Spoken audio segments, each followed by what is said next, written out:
Sons of Liberty were a group of colonists who wanted to drive out the English through violence and newswork. The group started off as a few artisans and merchants who were aggravated by the Stamp Act, a movement by the English to excessively tax the colonists' stamps.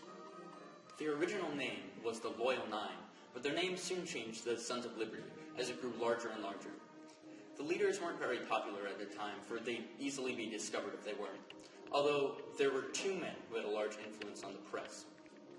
Benjamin Edds, a printer, and John Gill, who worked at a local newspaper, made many newspapers that expressed the opinions of the Sons of Liberty. By this time, around 2,000 men had been recruited to this organization. Their major act was the tormenting of Andrew Oliver, the distributor of the stamps for Boston. On August 14, 1765, the men hanged a dummy of Oliver on a tree as a death threat.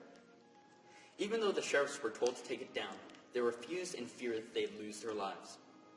Once they were done with the scare, the group burned Oliver's property, cut off the head of the effigy, built a fire on top of a hill, and burned the rest of it, then in the cover of the night, raided and demolished his house.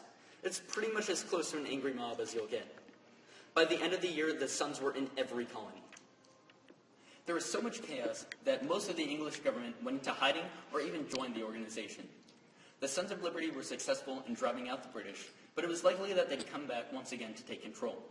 But one thing's for sure, this act weakened the relationship between England and the colonies. After the tormenting of a British tax collector just doing his job, it's not expected for them to just bump fists and be cool about it. This was one of the events leading to the Revolutionary War, to America gaining their freedom from England.